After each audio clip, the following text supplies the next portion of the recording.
Saya akan cerita tentang argumentasi ilmiah bahwa ahli sunnah wal jamaah itu luar biasa. Saya di Jogja berteman banyak para profesor, para doktor, termasuk akademisi sosial yang mungkin pernah di mana-mana. Pertanyaan saya begini, Pak Bahak, kenapa Anda baca kitabnya referensinya luas kok tetap NU katanya? Terus saya bilang, problemnya apa sebagai NU? Biasanya terus mereka mengutip sekian makalah. Kebetulan makalah itu provokatif dan siapapun yang baca makalah itu pasti menjadi NU, tak jamin ya. Kalau di Jogja misalnya di satu penerbitan, saya termasuk di dalamnya, itu pernah diperbandingkan kitabnya Said Muhammad Mafahim Yajibu an Sohah dengan kitabnya Bin Bas, judulnya Hadihi Mafahimuna. Biasanya kitab-kitab terjemahan Wahabi itu memang cukup provokatif dan dengan narasi yang memang siapapun yang nggak pernah mondok pasti tertarik. Misalnya begini, cerita bid'ah misalnya, Iyyakum wa muhdatsatil umur fa inna kulla bid'atin dhalalah wa kulla dhalalatin finnar, misalnya gitu. Wa kulla muhdatsatin bid'ah wa kulla bid'atin dhalalah wa kulla dhalalatin finnar. Ada yang baca wa kullu bid'atin dhalalah wa kullu dhalalatin finnar. Terus beliau meneruskannya begini, kata Bin Bas, hadza huwa Rasulullah hakama bi annal bid'ah kullaha dhalalah. Terus diteruskan wajar as-Syafi'i faqasama ila hasanatin wa dhalalatin wa sayyi'atin. Jadi dengan narasi seperti itu orang itu tahu bahwa Syafi'i itu kurang ajar tenan gitu, kira-kira gitu. Jadi dia, ini Rasulullah yang mengatakan semua bid'ah ini dhalalah, tapi Syafi'i lancang dengan membagi ada dhalalah, ada sayyi'ah, ada hasanah, ada sayyi'ah.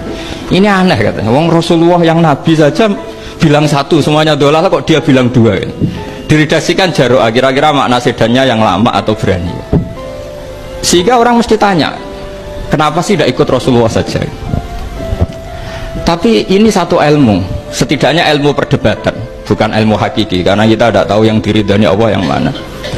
Tapi kemudian Said Muhammad dalam kitab Abu Abdul Faros, juga dalam kitab-kitab beliau menyanggah itu dengan mengatakan, jika makna bid'ah adalah yang nggak pernah dilakukan Rasulullah, itu salah besar. Terus beliau cerita sekian hal, termasuk yang diceritakan adalah ada seorang sahabat ketika sholat dengan Rasulullah tidak pakai doa mainstream, yaitu ketika itidal sahabat tadi bilang alhamdulillah hamdan katsiran thayyiban mubarakan fih.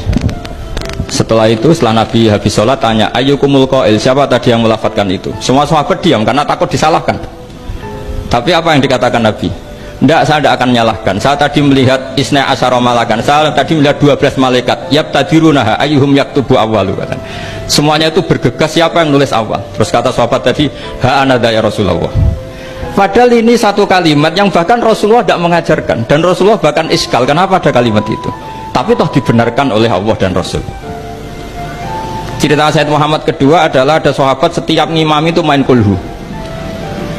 Wah, ngimami apa saja main kulhu. Singkat cerita makmumnya itu gerutu, ini orang kok main kulhu terus ini.